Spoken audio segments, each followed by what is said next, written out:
Hi, and welcome to another episode of About the Authors TV. I'm your host, Jake Brown. Robyn Carr is a master of charming small town ambience. Publishers Weekly recently wrote of Return to Virgin River, the best selling novel that was the response to fan demand after 87 million viewers had watched the hit show since its Netflix debut in 2019. Forbes magazine reported that when popular romance author Carr went to visit the set of Virgin River, she wasn't sure what to expect. She had envisioned the town in her mind's eye for years as she wrote the series. Kicking off with the self-titled debut, the wildly popular series has sold 13 million copies and counting over the past 3 decades, with hit sequels Shelter Mountain, Whispering Rock, Second Chance Pass, Temptation Ridge, Paradise Valley, Forbidden Falls, Angel's Peak, Moonlight Road, Promise Canyon, Wildman Creek, Harvest Moon, Hidden Summit, Redwood Bend, Sunrise Point, along with holiday theme hits like A Virgin River Christmas, Bring Me Home for Christmas, and My Kind of Christmas, for a total of 21 novels Newsweek reported for fans to get lost in. As Booklist recently wrote, good people saving a child, a feisty boy overcoming his disabilities, and friendship between people who have survived tragedy are some of the feel-good elements readers expect from Carr. And whether it's through Thunder Point, featuring the Wanderer, the Newcomer, the Hero, the Chance, the Promise, the Homecoming, One Wish, A New Hope in Wildest Dreams, or the Sullivan's Crossing series with What We Find, Any Day Now, The Family Gathering, The Best of Us, and Through the Courtney Guest House, or Grace Valley throughout Deep in the Valley, Just Over the Mountain and Down by the River. They all sit alongside a prolific output of standalone novels, including The House on Olive Street, The Wedding Party, Blue Skies, Runaway Mistress, Never Too Late, Four Friends, Swept Away, The Life She Wants, The Summer That Made Us, A Summer in Sonoma, The Garden Party, The View from Alameda Island and A Family Affair. And she takes out time from her ever-electric writing schedule to talk about the pop culture phenomena that Virgin River's become. Along with the rest of her rich catalog, Robyn, thank you so much for being with us. Long before families were growing up reading your books on their shelves at home, what were a few you remember really getting enchanted with as a child? You know, the funny thing is, I loved books before I actually read them. We had a bookmobile, and I loved hanging out in the bookmobile. And I didn't live in a rural community. And my grandmother and I used to walk to the library and get books. And I always got a big book that I could never read, but it looked like such a great challenge, and like it would be such a coup to be able to read that great big job that I could hardly carry. And the earliest book I remember loving was A Tree Grows in Brooklyn.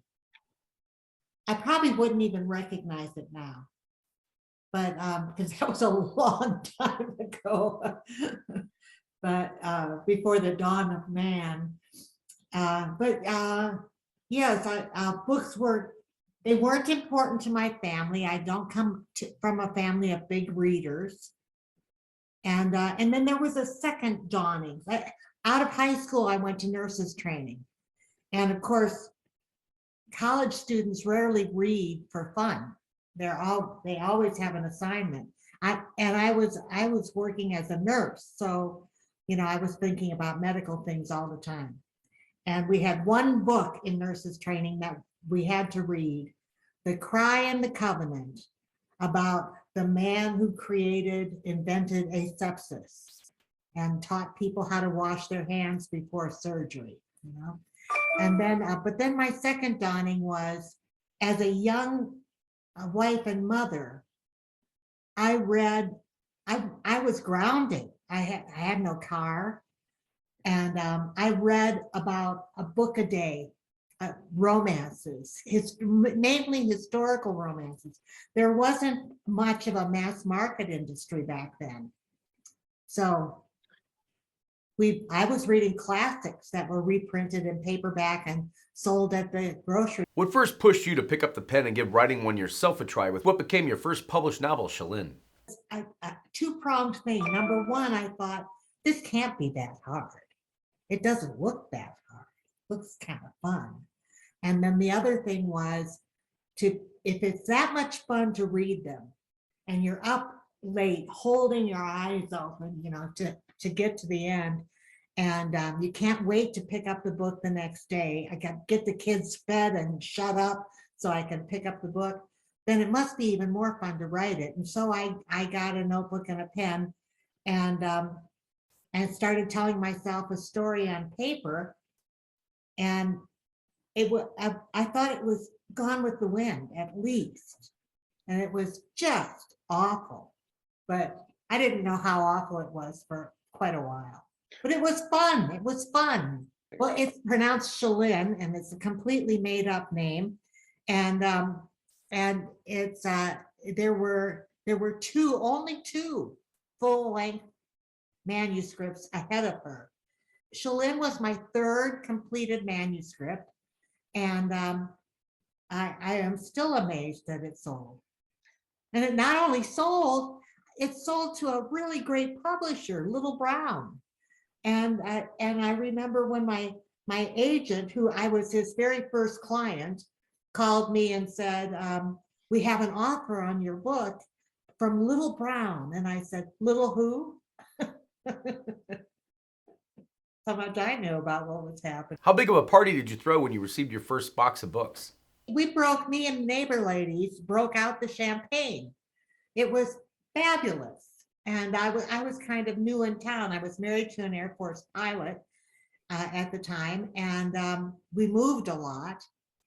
And I was making new friends, and we got the champagne out and celebrated this box of books. Sounds like it lit quite a fire in your imagination, because over the rest of the decade that followed, you amassed quite a standalone collection with hits like Blue Falcon, Bellerose Bar, Braeswood Tapestry, The Troubadour's Romance, By Right of Arms, The Bellerose Bargain, The Everlasting Covenant, Tempted, Rogue's Lady, Informed Risk, Women's Own, The Armstrong Women, and Mind Tryst. Why did historical fiction remain your preferred backdrop to write against here? I chose to write historical romances because I liked the whole costume drama, and also because you could actually research it. And instead of it giving me ideas, it gave me facts. And that was very helpful. But I had already started my second and third books for Little Brown by the time the first books arrived. I do have some favorites. I really loved writing The Everlasting Covenant, which was just kind of a Romeo and Juliet story. And I also really enjoyed writing Woman's Own, which took me 3 years to write. But I was typing on a typewriter with carbon copies and whiteout. I don't know how we survived.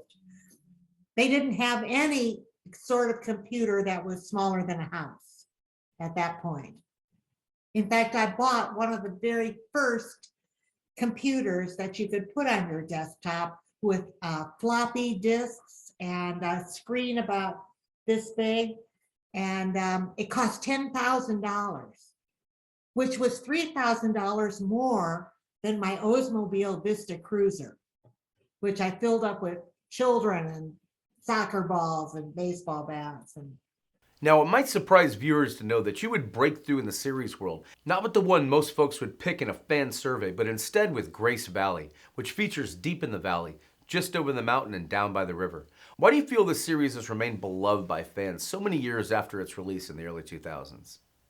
I lived in Sacramento for a couple of years. I loved Sacramento. In fact, I remember when we drove over, we were moving there, and we drove over the Sierra Nevadas, and I took a deep breath and said, oh my God, I'm a Californian. I had already lived in a bunch of states who I will not name that I hated, but I drove into California and I thought, this is a great place. And my husband's grandmother lived in Sebastopol, right on the coast. We used to go see her every month on a Sunday afternoon and load the kids into the car and get a picnic basket at her house and go out to the beach and throw bread at the seagulls and have a fish dinner at the local fish fry place, and I loved California. We drove up the coast a few times and down the coast a few times, and there's nothing like it. Everything, you do know that San Francisco is the middle of the state. And I never realized that. I thought San Francisco was the northern part of the state. It's not. It's the middle. Everything north of San Francisco is different than everything south of San Francisco. And the big trees and the rocky coast and the big cliffs on the coast. And it also doesn't have very much industry. I've been to Mendocino and Humboldt County, and Humboldt County has only 100,000 people in the whole county. It's basically full of little tiny small towns and drug dealers. And I thought that really works for me. I went to Mendocino to hear Alice Walker read. And afterwards, what an auspicious start, right? Afterwards, I was standing out on the roadside with one of the locals, and a Black Hawk flew over. And I said, I didn't know you had Army out here. And he said, that's not the Army, that's the DEA. And I said, wow, I can work with that. So I went home and called the sheriff and talked to him for 2 hours about the drug traffic and the marijuana growing in Humboldt County and Mendocino County. They called it the Emerald Triangle, the biggest drug growing area in the United States. So I wrote my very first book about that part of the world, the Grace Valley book series. And that came before Virgin River. Well, then it did so well and was so beloved, especially by people who lived around that area, that I decided to do another one. It was Virgin River was supposed to be one book. Here's some good fact for you. I sold my first book in December of '78 and had my first bestseller in December of 2008. What I loved about that book in particular is it's surrounding the town doctor, who is the daughter of the first town doctor, and her father is still alive, and his name is Doc. And June, Dr. June. Those 3 books comprise her story. She is the story arc. She meets a man in the first book. She falls in love with him in the second book and gets pregnant in the third book. And I love that so much that there was enough of an ending for a reader to feel satisfied without resolving the whole thing. And I would have friends of mine call me and say, I can't wait to go to bed tonight with Dr. June. Isn't that cool? Now, the first question we know viewers are dying for us to ask you is the town that co-stars in this world-famous series based on any real town that you lived in or visited prior to beginning work on it? And when did Virgin River hit you as the perfect fit for the town's name and then title of the first book that kicked the series off? Don't you think that's a stimulating word? Aren't you curious? Virgin River was supposed to be one book. And there is a Virgin River right up the road from where I live. And as it happens, there are about 25 Virgin Rivers in the United States. So it's a fairly common name, but it's a little bit stimulating. It makes you wonder. There are no virgins left in Virgin River, by the way. But it makes you wonder if there are virgins there, doesn't it? And doesn't it give you the idea that there's going to be love relationships involved? So that's the purpose. And you don't know how hard I had to fight to get the first book to be called Virgin River. Now I think everybody thinks it was their idea. Just how hard a fight was it? It was a hard fight. I dug my heels in and said, trust me, you have to trust me on this. And even if 20 forgettable titles follow, Virgin River will be the one they remember. And I just knew it in my gut. Now, you've spoken of a rugged beauty that you like your towns to have no matter the series. Why is that pair of features of key importance for you, and within bringing that town to life on the page? What were some of the key features of Virgin River that immediately took root in your imagination and became regulars from then on? For instance, Jack's Bar, and as a true artist of the craft, what for aspiring fiction authors are some of the must-have elements for a reader to fall in love with that town and want to visit it book after book, as so many millions did with this series?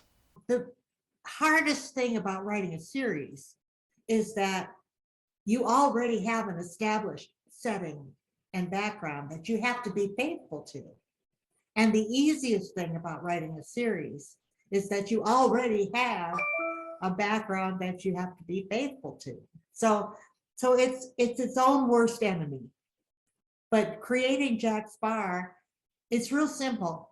That's where I wanted to hang out. I didn't want to hang out at the church, and I didn't want to hang out at the cafe. I wanted to hang out at the bar with the guys. And when I went to the set, when they were filming the first season, I ran into all these carpenters. They were set builders, and they were great, big, burly Canadian men. And they were shyly twisting their hands saying, "Does it look like you thought it should look?" And it's edge of your seat. It's so much more fun to hang out at Jack's Bar than at Lily's cupcake factory. It's a little edgier. Did Melinda Mel Monroe walk through the door to your imagination first, so to speak? And how fully formed do characters usually arrive to you, using her as an example? Well, she's really, really smart. And she's very independent. And she's, although she does have weak moments, she's very confident. And Jack was lucky to get her. I mean, she's quite a catch. That's what you're looking for all the time, right? Somebody with brains, and we're hearing a lot more about women with brains lately, aren't we?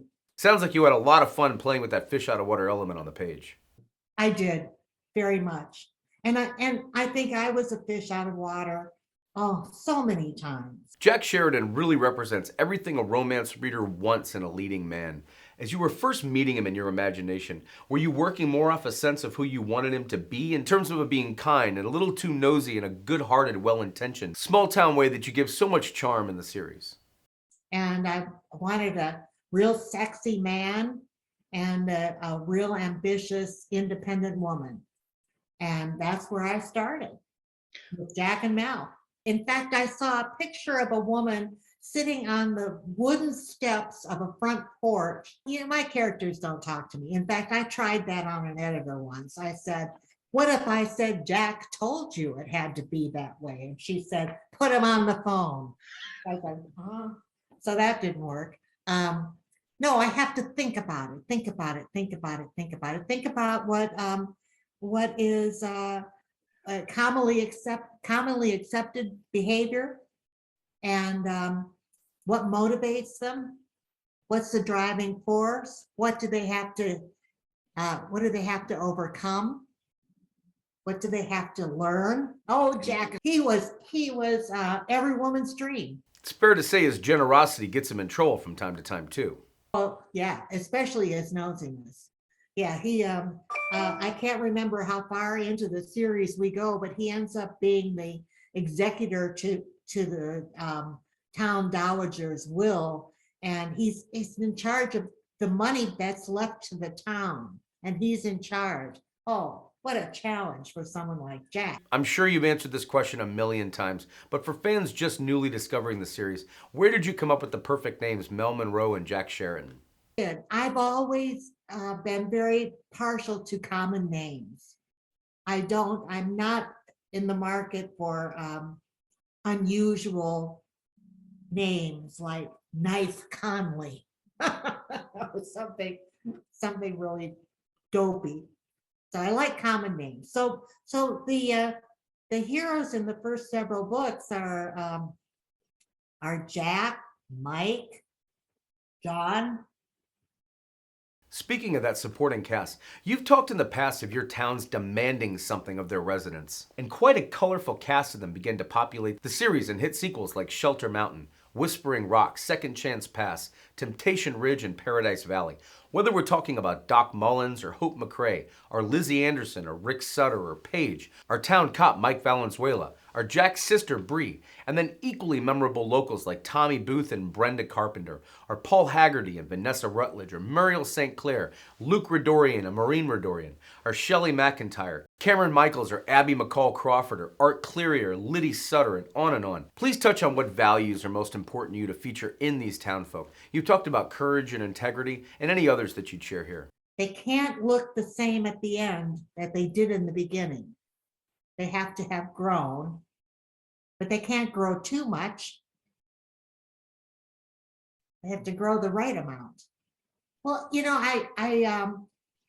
I read a lot of women's fiction and romances, small town romances, and part of my job, and enjoy them. But there's something about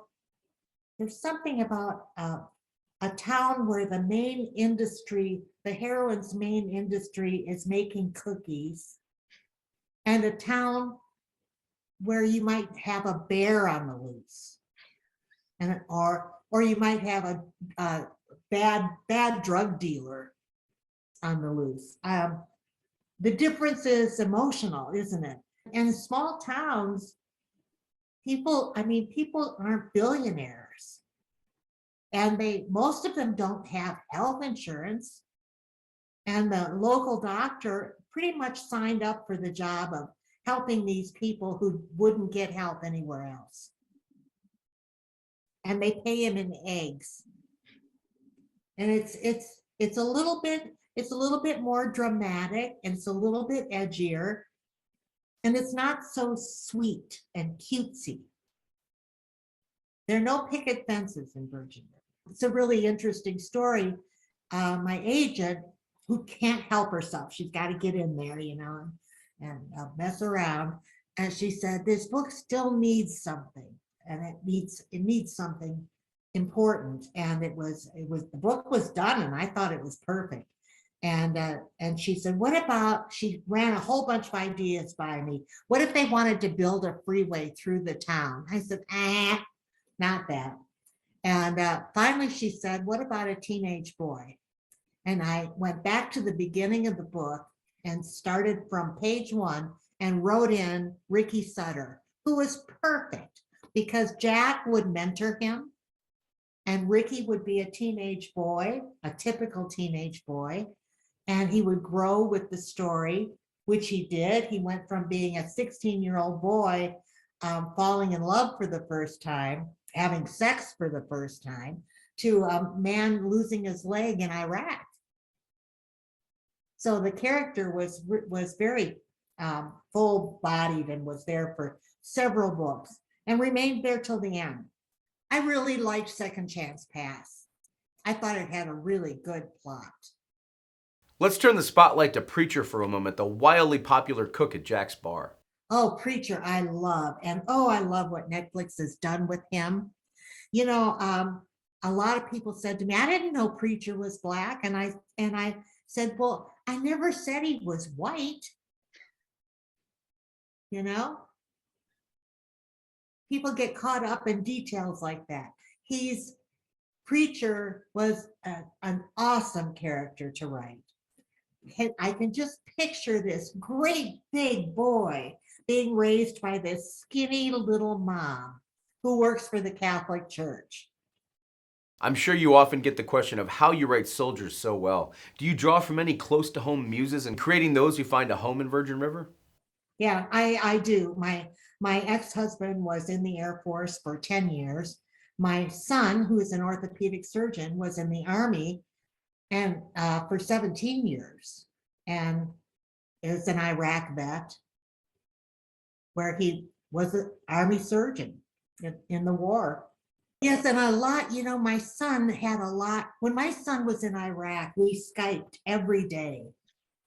And And I would hear that Skype tone, and I'd be right in the middle of a really good scene and really in the flow, and I'd hear and I think, God, you can't not answer. He's in Iraq. So I would have to answer the phone. He had stories for me from training, from the war, from his social life while he was in DC, from med school, all kinds of stories. But one of my favorites is he asked me if I knew an author. I can't remember who. And I said, well, I don't know him, but I know who he is and what he writes. Why? And he said one of the OR texts told him, here, read this book, you'll like it. And I said, well, did it ever occur to you that your mother writes books? You could read one of those. And he said, I don't have one. And I said, I can fix that. And so I sent him, I emailed him a book. And a couple days later, he said, this isn't bad. And I said, thank you. And he said, it's actually pretty good. And I said, do you want the second one? And he said, no offense, Mom, but it's a chick book. But he went to lunch with his nurses and OR techs and told them, my mother's a writer and I'm reading one of her books and it's really pretty good. And they said, what's her name? I said, Robyn Carr. Robyn Carr, the Virgin River, Robyn Carr? Touching on the romance that blossoms between Jack and Mel and eventually evolves into a family with 2 children and a really beautiful love affair over time. What do you believe has remained at the heart of that has made so many millions of readers and now viewers fall as much in love with them as they are with each other? Every woman's dream. And then, as happens in life, he became a husband. And he really became an idiot. I mean, he had all of his screw ups as a husband. Not as a boyfriend. He was great as a boyfriend. He's strong, but he's very, very tender. And he's sensitive. But he also gets in fights. He's a hero and a protector. And he's very possessive. But not cruel. He's a kind man. I think the same thing that works in a marriage, and don't ask me because I'm divorced, but I think that it's friendship and trust and humor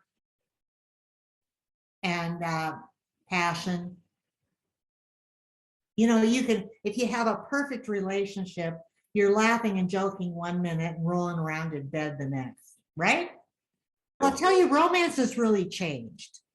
I mean, when I remember reading Peyton Place with a flashlight, when I was a teenager. And it had me so hot I almost melted just from Peyton Place. Well, I went back and read it again as a 60-year-old woman, and somebody has gone in and taken all the sex out of that book. What I'm saying is, it seemed so sexy at 17, and at 60, after all that I've read and seen and done and witnessed, it's like, how did that get anybody steamed up? It's just not that erotic, because times have changed and people have changed and the genre has grown. I really like seeing a well-written love scene, but I'm not big on erotica, and I don't think I could pull it off. So many of your peers have spoken here with joy about writing the holiday volumes within these series. And within yours, we were hoping to ask about what you found most inspiring to that end about writing a Virgin River Christmas, Bring Me Home for Christmas, and My Kind of Christmas, bringing all those traditions to Virgin River. The most memorable thing was the Christmas tree in the town square. Jack and the boys would go chop it down and they'd string it up, and they covered it with with military patches made into ornaments. And since that happened, that was in a Virgin River Christmas, the first Virgin River Christmas book. Since that's happened, a ton of communities have copied that idea. By the time of mid-series books like Forbidden Falls, Moonlight Road, and Promise Canyon, Entertainment Weekly reported that Virgin River had become one of Carr's most successful series, a contemporary romance set in a titular small town, and continuing over Wildman Creek, Harvest Moon, and Hidden Summit. As you grew with these characters and their lives, what did you seek to keep familiar, book in and out, versus those new elements, whether in the form of new characters like Ellie Baldwin, new Riordan clan like Sean Aiden and Colin, or Lily Yazzie and Rory Hawkins? Our new Dr. Cameron, among many more, that kept you excited as you were writing. I like having a lot of people carry the book. Maybe I don't have much of an attention span, but if I can hand off a few pages to a different character, it keeps me from having the same characters misunderstand each other for 300 pages. I never expected to write 20 books in that series. That was a total accident, but there was material, and I didn't have to do something corny like make up a family that's lived there all their lives and you just found out. I was really happy with the new town doctor, Cameron. I thought he was really fun, and then Doc on the Netflix series is alive and well and a pretty good looking man. Whereas my Doc is dead. The Doc of the books passed away. And that turned out to be all right too. I mean, people, how you know if you've killed the right person? If people tell you that they cried and cried and cried. But if they get mad, it was the wrong person. Have you ever struggled with a character that you really liked but knew needed to exit the series? No, just the opposite. I've struggled with a character I don't like that much, that I want to love, but I have had that struggle. And some of the most popular characters in the books have also actually been dogs like Lucy, Harry, and Spike, who play such important roles in the lives of the townspeople and viewers watching at home. Do you have a dog of your own sitting at your feet while you're writing? People are very partial to dogs. People who wouldn't give a homeless guy a sandwich will risk their lives to save a dog. Dogs are loving, helpless beings. They bring out the best in people. You can tell that you should waste your time on a person by how your dog treats them. Dogs know. I have dogs. I don't think it's possible to be a writer without dogs. I have right now, this was an emotional decision and it was probably not smart. I have 2 golden retrievers. And I got them when they were 8 weeks old. And they're brother and sister. And I thought they would entertain each other. Because I'm a woman of a certain age. I'm not that rambunctious anymore. But they don't entertain each other. They get each other into trouble and they go that way. And they took 10 pounds right off me. That was something. But I've always had dogs. I've had labs and goldens, and I even once had a fleet of poodles. I think there must have been 4 or 5 at once. What about those special characters who move to Virgin River to find themselves or get away from some kind of a problem in their past? For instance, Cheryl Crichton, or Reverend Noah Kincaid, or Francie Duncan, Aaron Foley, or Clay Tahoma, or Jillian Matlock, or Kelly Matlock, or Denny Cutler, or Leaf Holbrook, all tied to new plot twists you're then giving fans to the series. Do you tend to map any of those new turns on the road out ahead of time? No, I'm a panster, and it has its price, because there are days that you think, I knew this would happen. It's empty. I have nothing. And then a few days later, you'll think, oh, I know what could happen. I don't plot in advance. I think that when you have character-driven novels, it's easier to not plot in advance because your characters can direct the story. You start on page 1 and put them in a situation, put them up a tree, throw rocks at them, trying to decide what they're up against, what their main goal is. For Mel, her main goal was getting out of LA and trying something completely different and making herself a rural midwife instead of a urban midwife. And so everything she saw was brand new. And that was the challenge.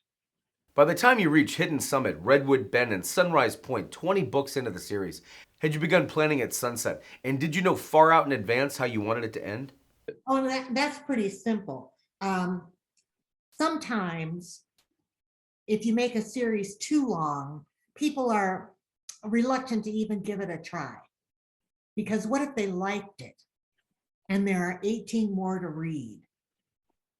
That can be daunting. So it's not a good idea to go forever. I was ready. I was ready to do something new. And I had been looking for a town. And my next town was in Oregon. And those on this rocky coastline, the cold, rocky coastline.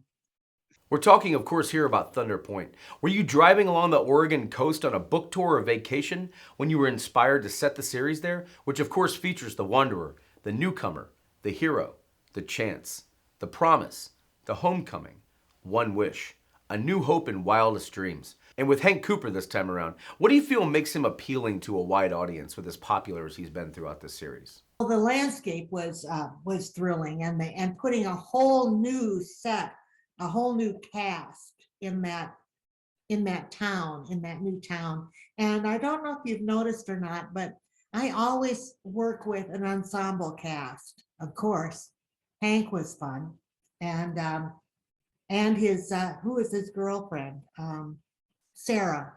Sarah was a Coast Guard pilot. Yeah, I liked the newcomer. The newcomer has a lot to do with high school and bullying.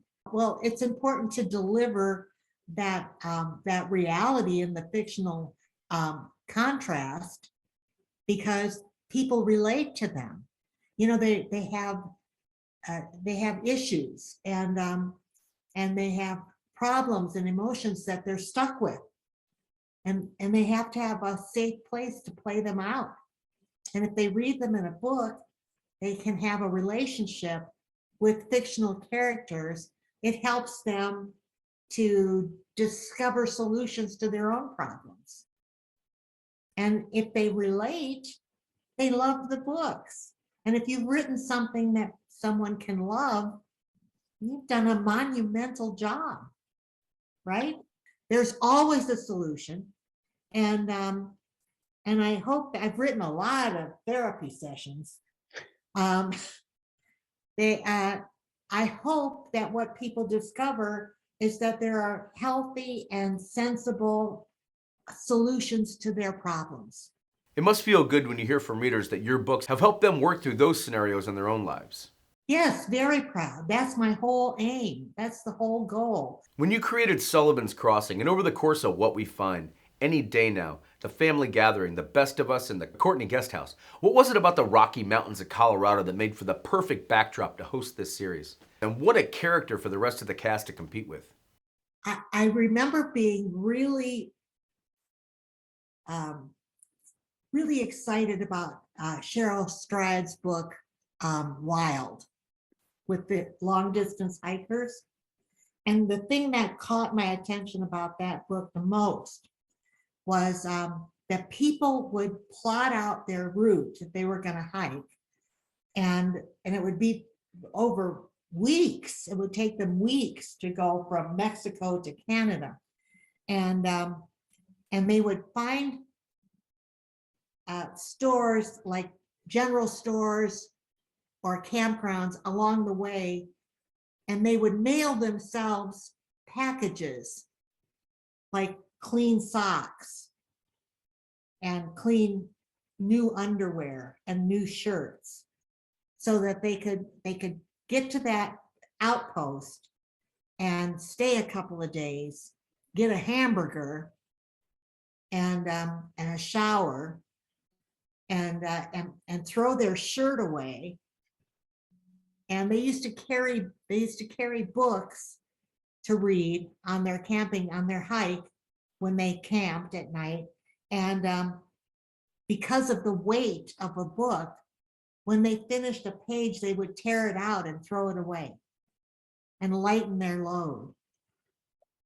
So creating Sully's outpost in a campground was really fun. And it was fun to have the residents there interact with people who were passing through. And the energy it took for them to have that long trip on foot. And there was always a shelf of books in Sully's outpost, and people could trade them out. And pictures, people would send in pictures. What kind of research curve did you have writing this series, especially given it's set in the 1800s? Well, I read about it a lot. Normally, the most fun research I do is when I call somebody like a high school counselor and say, tell me about bullying in your high school. And I get tons of information. I admit I did not have any long distance hikers to call, nor any old men that ran an outpost. I had to make it up. And this is why my book is not done, because I get so easily distracted and I go down these rabbit holes. I'm going to look at what a hiker looks like and how they plot their course. And I'm all day there. I'm all day looking at the hiker and listening and reading his journal and his diary. And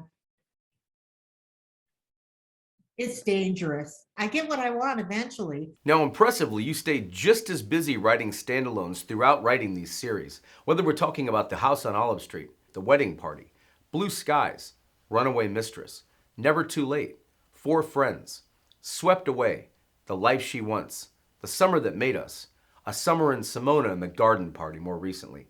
What a welcome escape these worlds must have been whenever you needed a break from so many recurring characters and storylines. Most of my standalone books is more about women's issues than romance, but there's always a romance. And in most of my series books, there's more about romance than women's issues, but there's always women's issues. And women's issues are anything that compromises a woman's happiness because she's a woman. Men have all the same issues, but they're more likely to say, hey, how about those jets? Instead of my husband hit me. They don't talk about things the way women do. When word first came that Netflix was developing Virgin River into a streaming television adaptation, how involved were you in that process? And what was it like to watch such fine actors bring these roles to life so vividly and richly that the show became a massive hit with fans, to the tune to date of 87 million viewers and counting over 5 seasons? My first reaction was, yeah. I've had so many options, right? And then I started getting pictures from the producer. Does this look like Jack? Does this look like Mel? Does this look like? And then pretty soon I got money. That's the first sign that they're really doing something. Principal photography. Yeah, and it's when I realized that they really were doing it, I still didn't believe it. I still thought, yeah, well, they'll change their mind. I remember when the first time I had an option, I wrote one thriller in my whole life, and it's real creepy. Ooh, I'm glad I'm not down that road. But that got optioned twice. And I was always on the brink of having a movie. And so I learned a long time ago that it's a complicated business. And what usually happens, I think somebody told me the statistic, 1 out of every movie's optioned gets made, and one out of every one that every 100 that get made gets aired, something like that. It's really, really hard to get a movie made. It's been easier lately because we have so many independent production companies.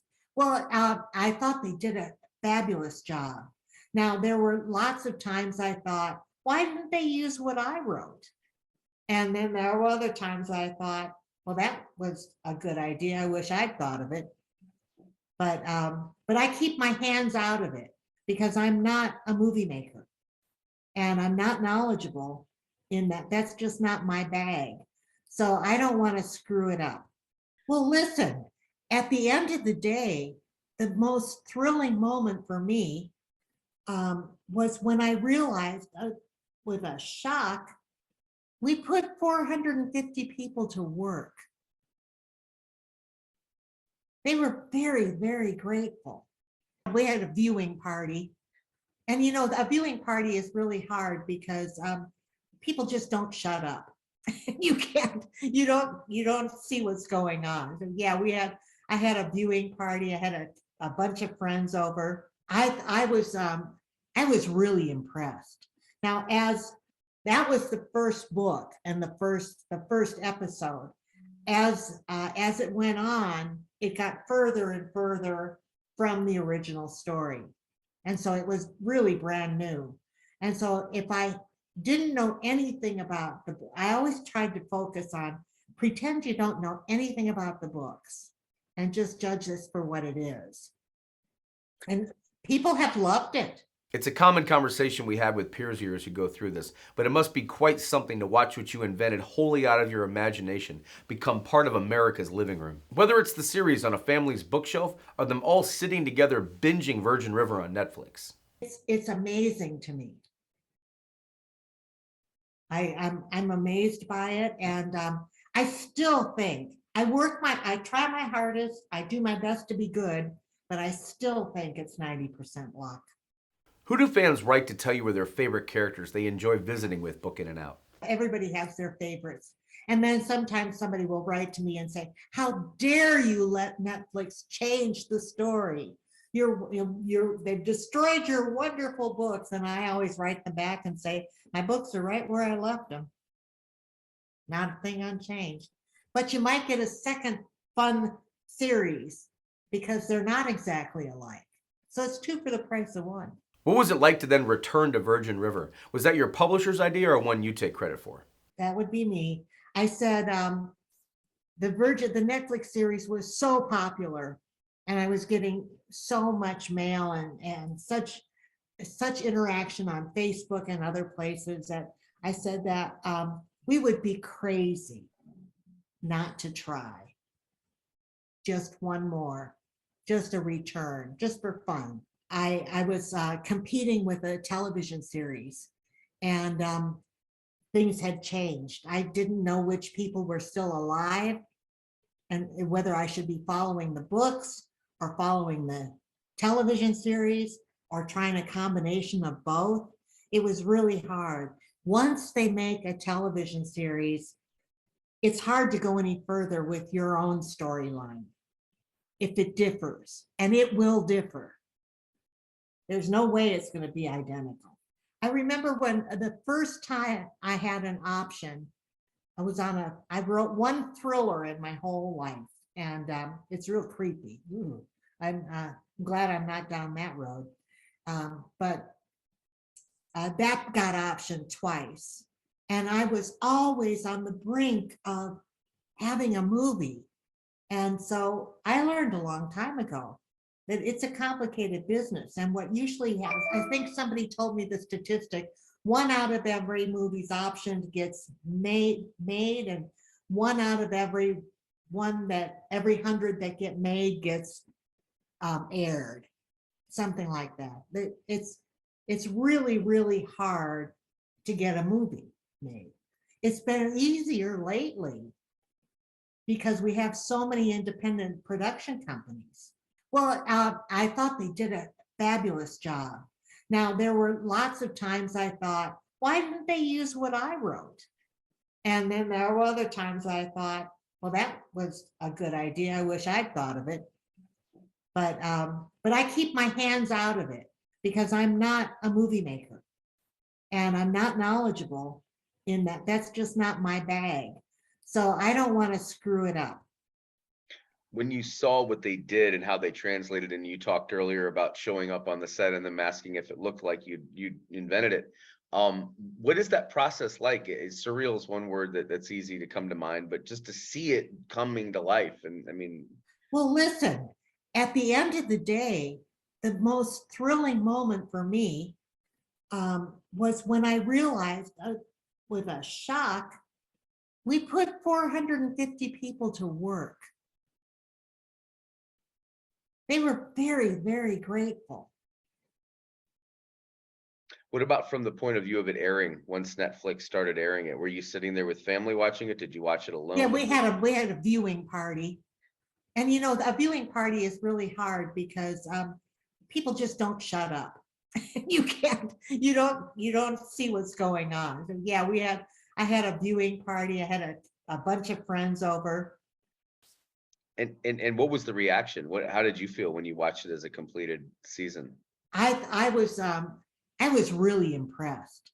Now, as that was the first book and the first episode, as it went on, it got further and further from the original story, and so it was really brand new. And so if I didn't know anything about the book, I always tried to focus on pretend you don't know anything about the books and just judge this for what it is. And people have loved it. When you've seen that, it's become a kind of a pop culture thing. You know what I mean? This is a show that people watch in groups. They watch it at family gatherings on a Sunday night. They Yeah, watch the it. Nielsen ratings were through the roof. So what's that meant to you to see it become this part of like just people's living rooms? It's amazing to me. I'm amazed by it, and I still think I try my hardest. I do my best to be good, but I still think it's 90% luck. When then the publisher called and said, hey, so, or was it you that said, I want to return to Virgin River? Oh, that was me. That would be me.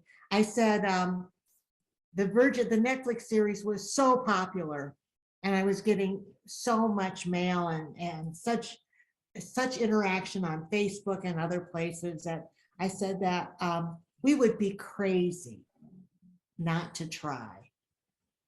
Just one more, just a return, just for fun. Would you talk just a little bit about what that was like when you did do it? It was hard. I was competing with a television series, and things had changed. I didn't know which people were still alive and whether I should be following the books or following the television series or trying a combination of both. It was really hard. Once they make a television series, it's hard to go any further with your own storyline if it differs, and it will differ. There's no way it's going to be identical. So how did you resolve that with Jack and Mel and what you wound up putting down on paper? Well, I figured I pretty much followed the series. And if a person was not in my book series anymore, if they were dead, they were dead.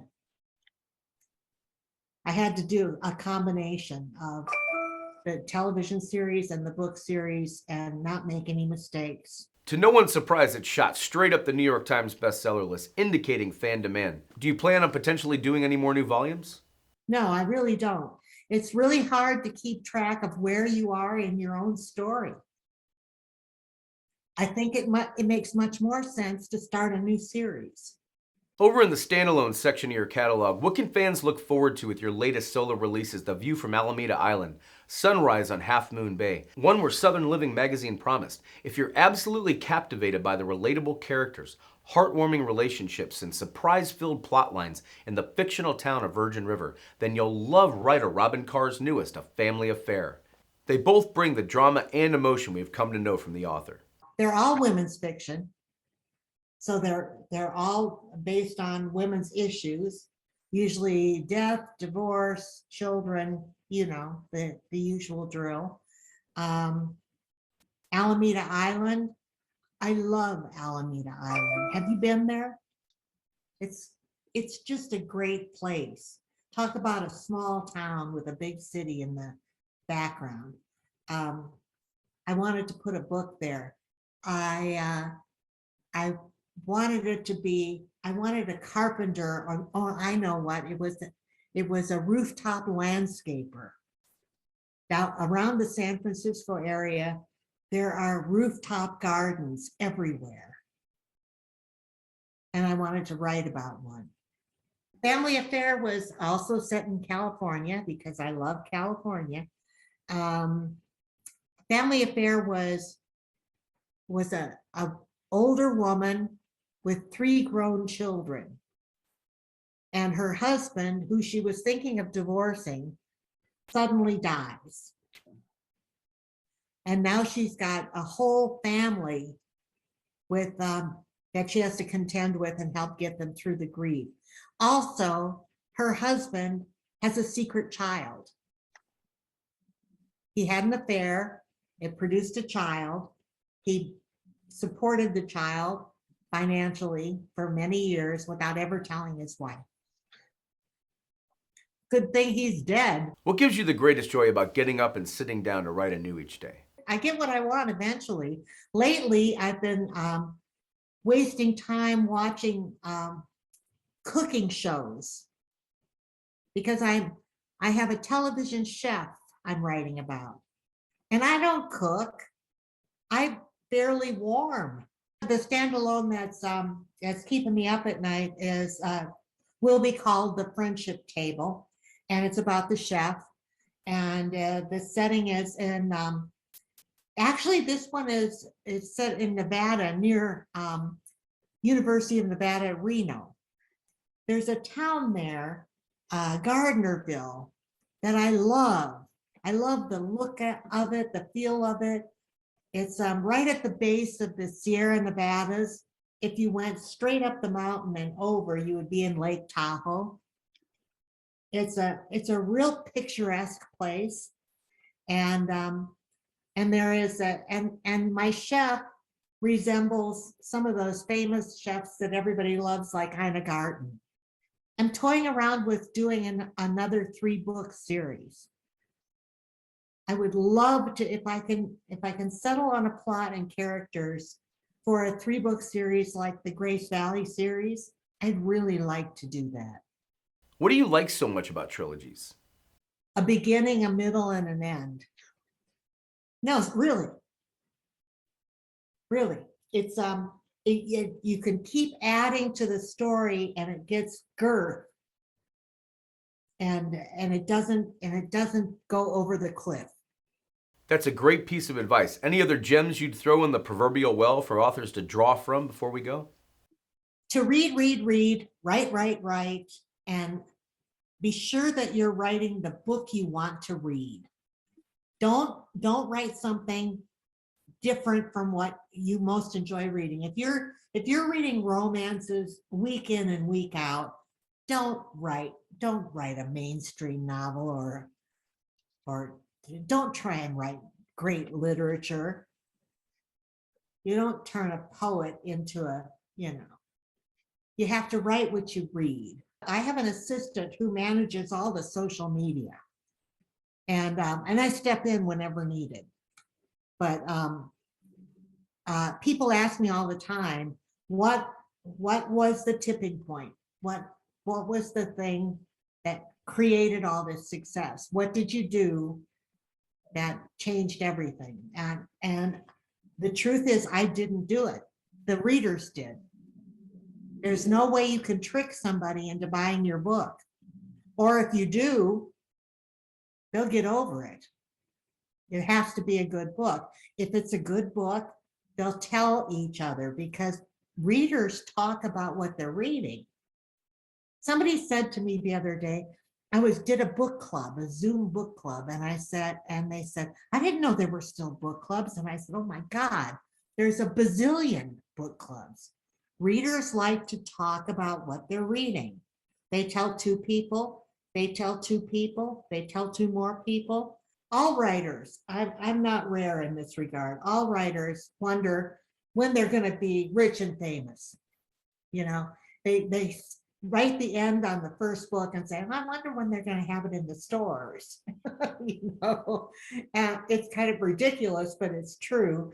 So I had to ask myself for 30 years, I'm not rich and famous yet. I'm not even a bestseller yet.